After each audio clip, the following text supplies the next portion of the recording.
Esse é um projeto de leitura livre.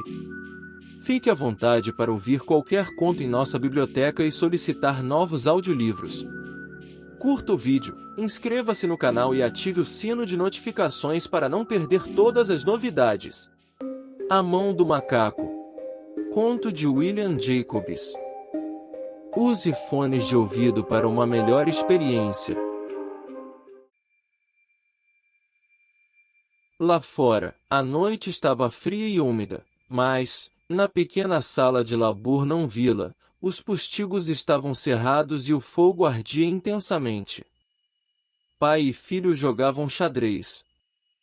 O primeiro tinha ideias próprias sobre o jogo que envolviam mudanças radicais, colocando o rei em tão graves e desnecessários perigos que provocava comentários até mesmo da grisalha senhora que tricotava placidamente junto à lareira. Escute o vento, disse o Sr. White, que percebendo tarde demais que cometera um erro fatal, cuidava benevolamente para que o filho não o percebesse. Estou ouvindo, disse o último, examinado impiedosamente o tabuleiro, ao estender a mão. Cheque. Não creio que ele venha esta noite, disse o pai, com a mão apousada sobre o tabuleiro. Mate. Replicou o filho. Este é o lado ruim de viver em um lugar tão remoto, o Sr. White vociferou, com uma súbita e inesperada violência. De todos os lugares terríveis, distantes e lamacentos para se morar, este é o pior. O caminho é um lamaçal e a estrada é uma torrente. Não sei o que essa gente está pensando. Somente porque há apenas 2 casas na estrada, eles não encontram motivo por que se importar. Não se preocupe, querido, disse de forma conciliatória a mulher. Da próxima vez, talvez você vença a partida. O Sr. White ergueu os olhos bruscamente, a tempo de interceptar um olhar de cumplicidade entre mãe e filho. As palavras morreram em seus lábios e ele escondeu um sorriso de culpa sob a barba fina e grisalha. Aí vem ele, disse Herbert White, quando o portão bateu barulhentamente e passos pesados se aproximaram da porta. O velho levantou-se com uma pressa hospitaleira. Ouviram-no cumprimentar o visitante, que retribuiu o cumprimento. A senhora White tossiu delicadamente quando o marido entrou na sala, seguido por um homem alto e corpulento, de olhos pequenos e face avermelhada. Major Maurice, disse ele, apresentando. O major apertou as mãos, e sentando-se no lugar oferecido, junto à lareira, observou satisfeito o anfitrião trazer uísque e copos, e pôr uma pequena chaleira de cobre no fogo. Ao terceiro copo, os seus olhos tornaram-se mais brilhantes e ele começou a falar. O pequeno círculo familiar contemplava com vívido interesse este visitante de lugares distantes, enquanto ele impertigava os largos ombros na cadeira e falava de paisagens excêntricas e feitos audazes, de guerras, epidemias e povos estranhos. 21 anos nisto, disse o Sr. White, voltando-se para a mulher e o filho. Quando ele partiu, era um simples moço de armazém. Agora, olhem só para ele. Ele não parece ter se saído mal, disse a Sra. White, educadamente. Eu gostaria de visitar a Índia, disse o velho. Somente para conhecer um pouco, você sabe. Aqui, você estará melhor, disse o major, sacudindo a cabeça. Deixou o copo vazio sobre a mesa, e suspirando baixinho, sacudiu de novo a cabeça. Eu gostaria de ver esses templos antigos. Faquires, malabaristas, disse o velho. O que foi mesmo que você começou a me contar certo dia, acerca da mão de um macaco, ou coisa semelhante, Maurice? Nada, disse abruptamente o militar. Ao menos nada de que vale a pena ser ouvido. Mão de macaco? Indagou a Sra. White, curiosa. Bem, é apenas um pouco do que se pode chamar de magia, disse o Major, bruscamente. Os 3 ouvintes inclinaram-se para a frente, interessados. Distraidamente, o visitante levou aos lábios o copo vazio, e, em seguida, baixou-o novamente. O anfitrião tornou a enchê-lo. Vejam, disse o Major, mexendo no bolso. É apenas uma pequena mão, comum, mumificada. Ele tirou algo do bolso e exibiu aos presentes. A Sra. White recuou com um esgar. Seu filho, porém, examinou a mão mumificada com curiosidade. Mas o que é que há de especial nela? Perguntou o Sr. White, que a tomou da mão do filho e, depois de examiná-la, deitou-a sobre a mesa. Sobre ela, um velho faquir lançou um encanto, disse o Major. Um homem muito santo. Queria ele demonstrar que o destino determina a vida das pessoas e aqueles que nele interferem o fazem para sua ruína. Ele lançou sobre essa mão um feitiço para que 3 diferentes pessoas pudessem formular 3 distintos pedidos. O Major falou de uma maneira tão impressionante que seus ouvintes sentiram suas risadas soarem um tanto abaladas. Bem, então por que o senhor não faz os seus 3 pedidos? Indagou, astuciosamente, Herbert White. O militar olhou para ele como as pessoas maduras costumam olhar para a juventude presunçosa. Eu já os fiz, disse calmamente o Major, e o seu rosto maculado empalideceu. E os 3 pedidos formulados foram realmente atendidos? Perguntou a Sra. White. Foram, respondeu o Major, e o copo chocou-se contra seus fortes dentes. E ninguém mais renovou os pedidos? Perguntou a velha senhora. A primeira pessoa teve, sim, os seus desejos satisfeitos, respondeu. Eu não sei quais foram os 2 primeiros pedidos. Mas o terceiro desejo foi a morte. Foi dessa maneira que eu obtive a mão do macaco. Sua entonação era tão solene que o silêncio caiu sobre o grupo. Se você conseguiu realizar todos os 3 pedidos, Maurice, a mão não lhe serve mais para nada, disse, por fim, velho homem. Por que, então, a conserva? O militar abanou a cabeça. Por simples capricho, creio eu, disse ele, lentamente. Se pudesse fazer mais outros 3 pedidos, indagou o velho, olhando-o fixamente, você os faria? Eu não sei, disse o outro. Eu não sei. O major tomou a mão do macaco, balançou-a entre os dedos polegar e indicador e, subitamente, lançou-a ao fogo. White, com um ligeiro grito, abaixou-se e arrancou-a de lá. Melhor seria que a deixasse queimar, disse o militar, solenemente. Se você não mais a quer, disse o velho, dê-a para mim. Não, disse obstinadamente o amigo. Eu a joguei no fogo. Se você quiser ficar com ela, não me culpe pelo que vier a acontecer. Lance-a novamente no fogo, como um homem sensato. O outro sacudiu a cabeça e examinou de perto a sua nova pertença. Como é que se faz o pedido? Segure-a em sua mão direita e formule o pedido em voz alta, disse o major. Mas eu o advirto quanto às consequências. Parece as 1001 noites, disse a Sra. White, levantando-se e começando a pôr a mesa. Você não acha que poderia pedir 4 pares de mãos para mim? O marido tirou o talismã do bolso e, em seguida, todos 3 caíram na gargalhada quando o major, com um olhar assustado no rosto, segurou-o pelo braço. Se quer mesmo fazer um pedido, disse ele rispidamente, deseje algo sensato. O Sr. White guardou novamente o amuleto no bolso e, arrumando as cadeiras, chamou o amigo à mesa com um aceno.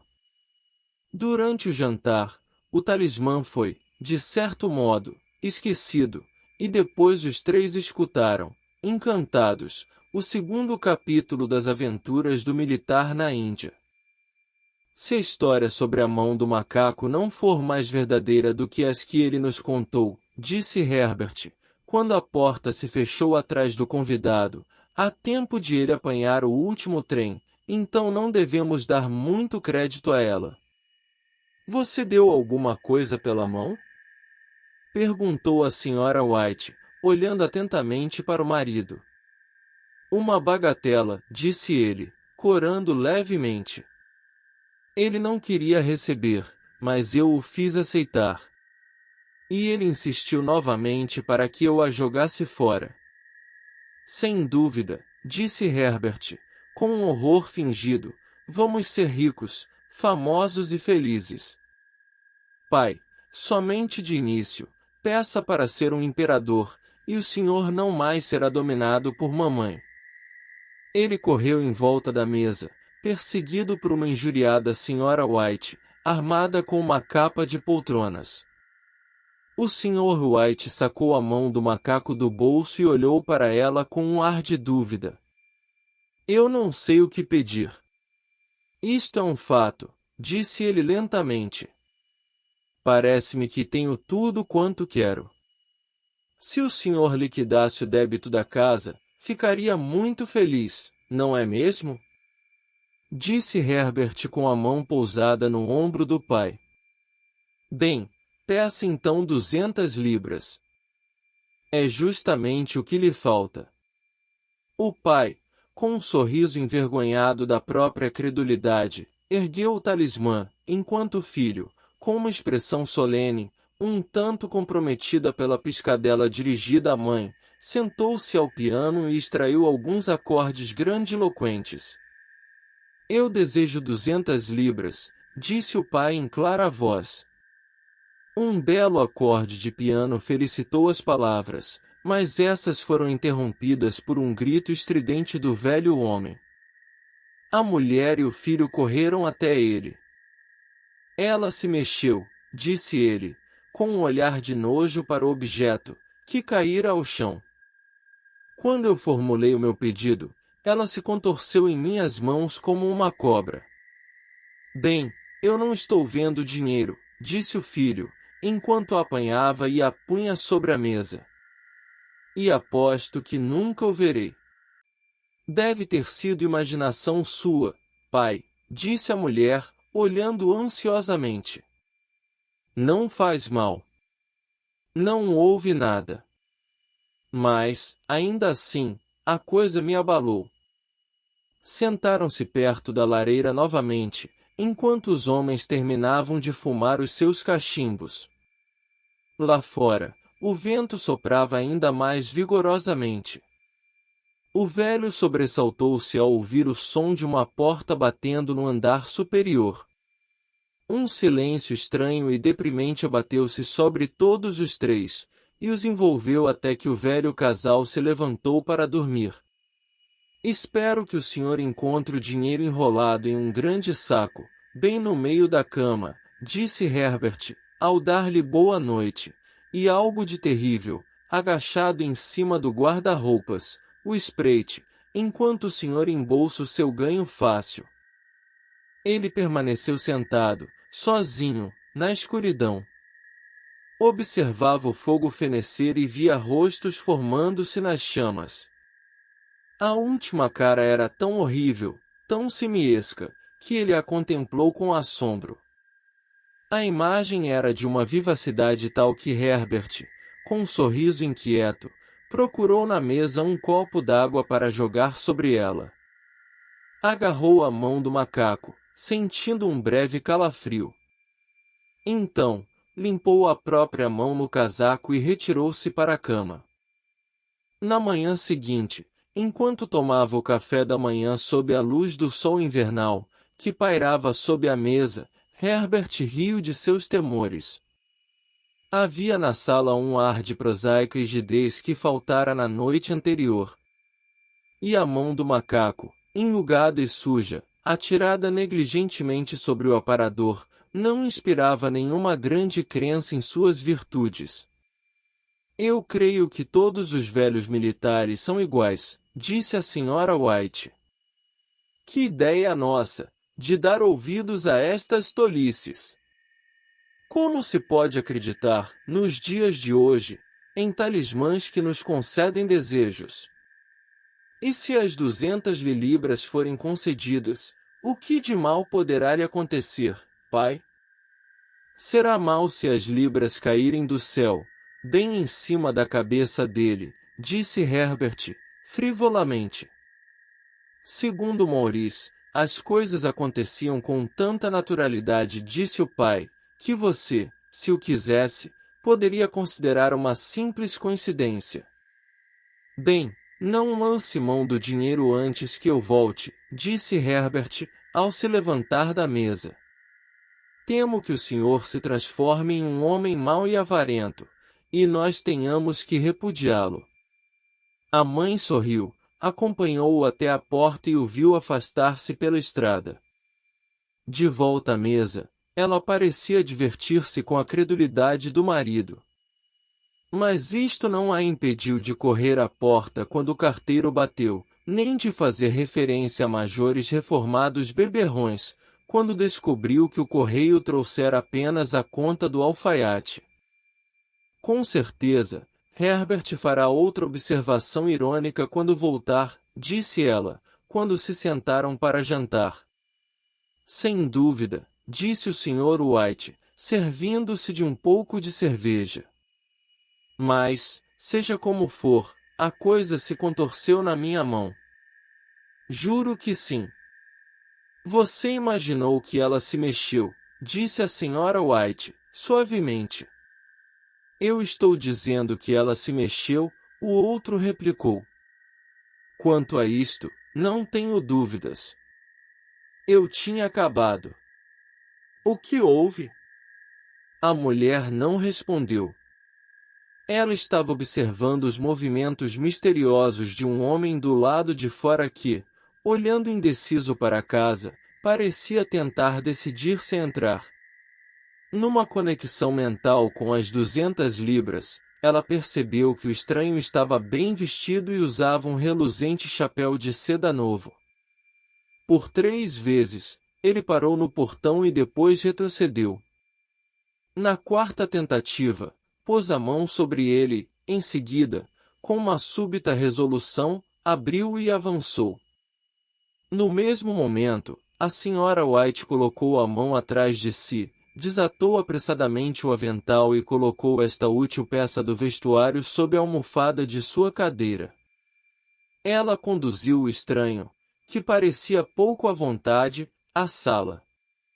Ele a contemplou furtivamente, e ouviu, com ar preocupado, a velha senhora desculpar-se pela aparência da sala e pelo casaco do marido, uma vestimenta que ele geralmente reservava ao jardim.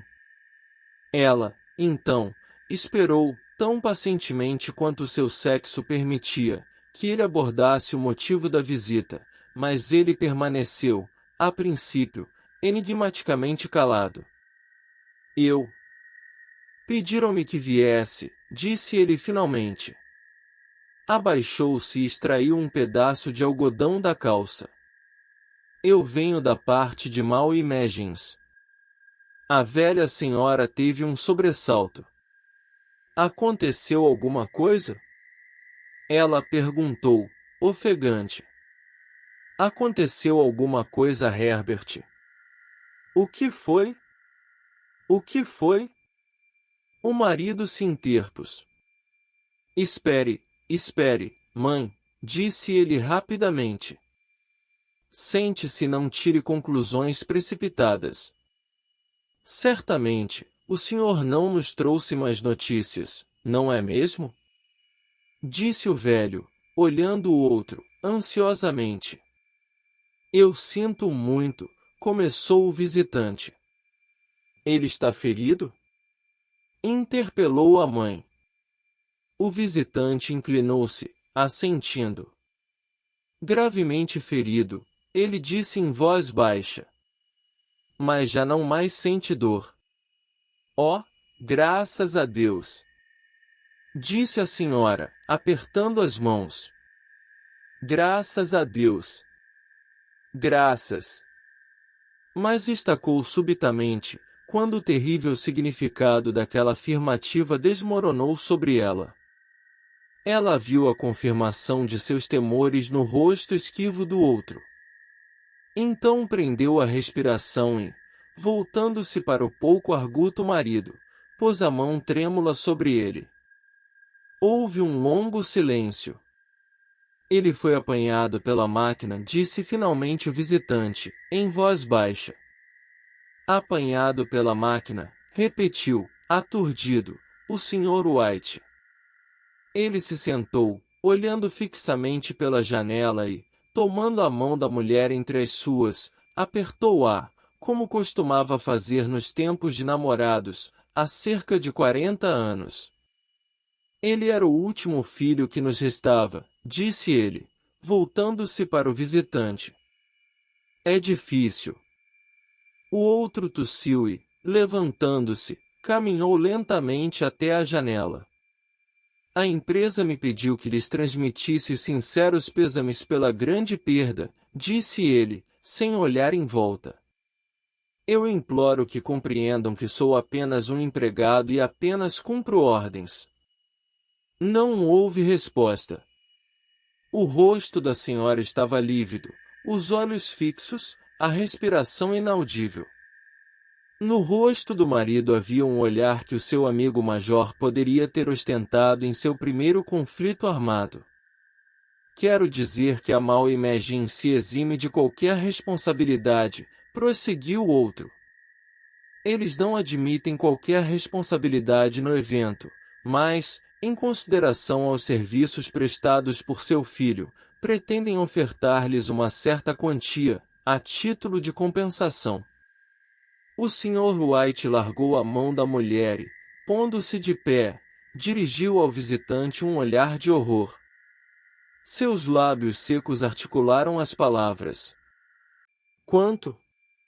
200 libras, foi a resposta. Sem atinar para o grito da esposa, o velho sorriu debilmente, estendeu a mão como um homem cego e caiu desfalecido, como um fardo, no chão.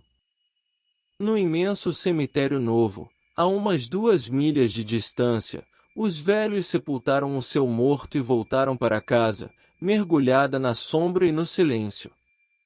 Tudo acabará tão rapidamente que, a princípio, eles mal se davam conta do que ocorrerá. Permaneceram em um estado de expectativa, como se algo mais estivesse por acontecer, algo que lhes aliviasse aquele fardo, pesado demais para os seus velhos corações. Mas os dias se passaram e a expectativa deu lugar à resignação sem esperança dos velhos, às vezes tomada erroneamente por apatia. Algumas vezes eles sequer trocavam uma palavra, pois agora não tinham mais sobre o que conversar, e os dias eram longos e tediosos. Foi cerca de uma semana depois que o velho, acordando subitamente de noite, estendeu a mão e viu que estava sozinho.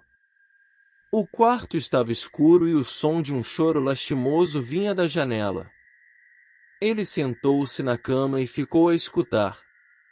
Volte, disse ele, ternamente. Você vai sentir frio. Está mais frio para o meu filho, disse a senhora, que chorou novamente. Os sons de seus soluços desvaneceram no ouvido do marido. A cama estava quente e os seus olhos pesados de sono. Ele dormitou intermitentemente e depois caiu no sono, até ser acordado, com um sobressalto, pelo grito selvagem da mulher.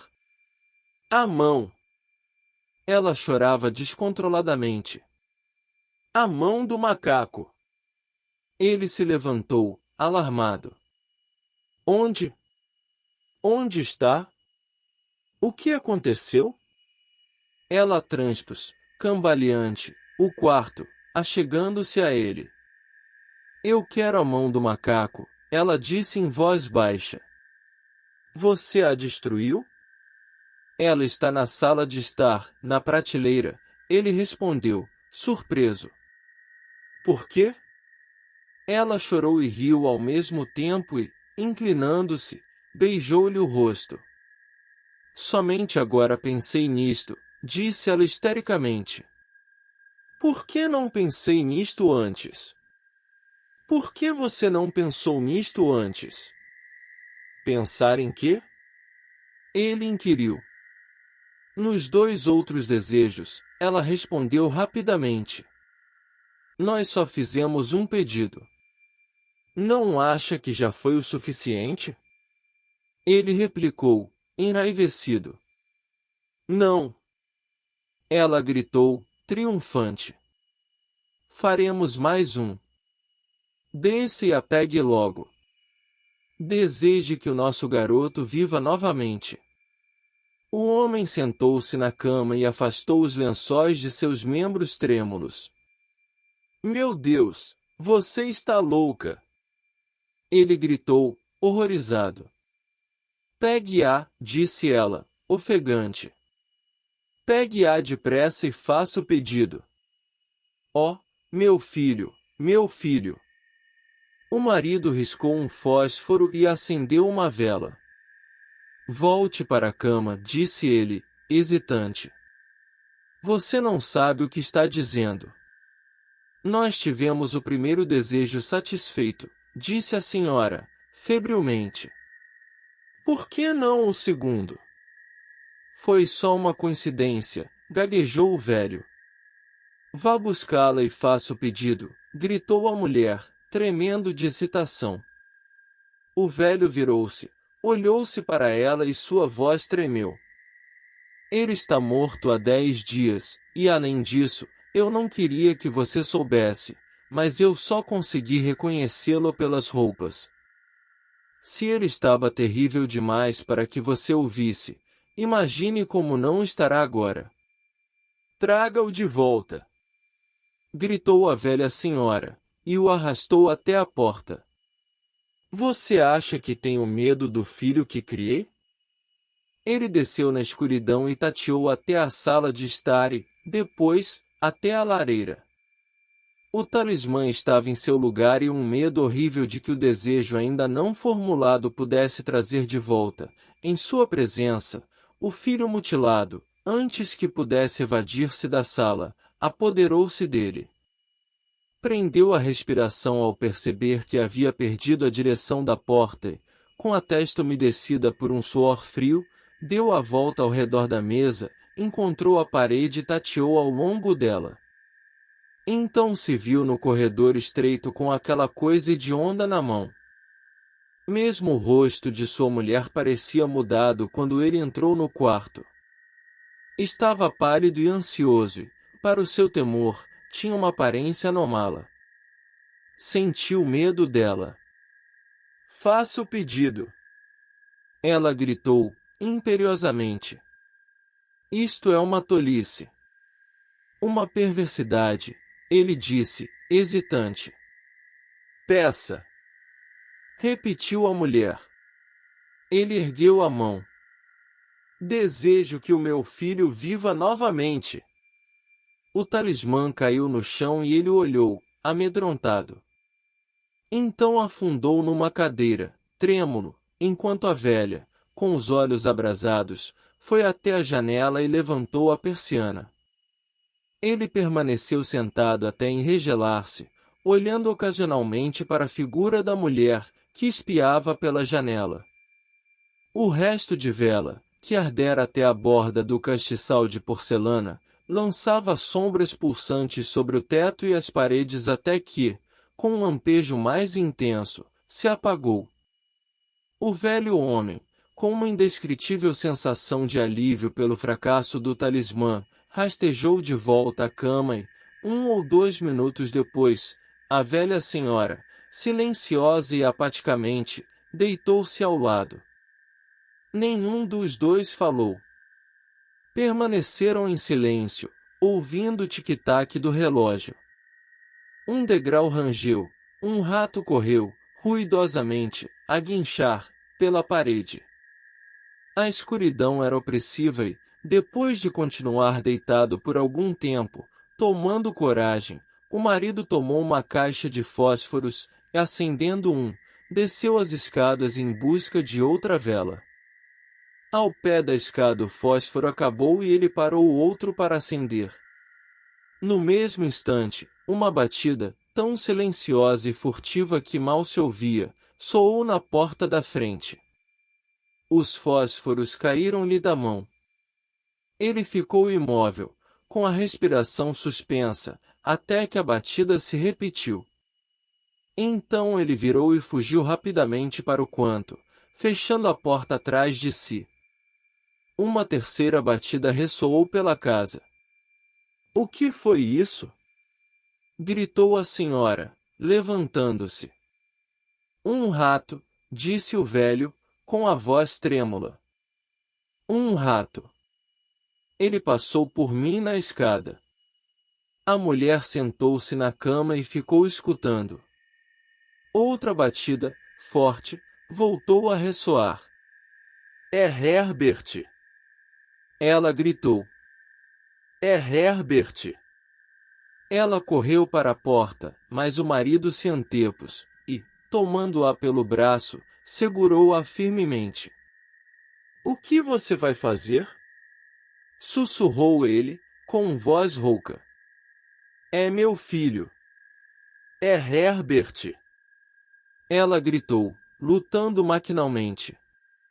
"Eu me esqueci de que ele estava a 2 milhas de distância. Por que você está me segurando?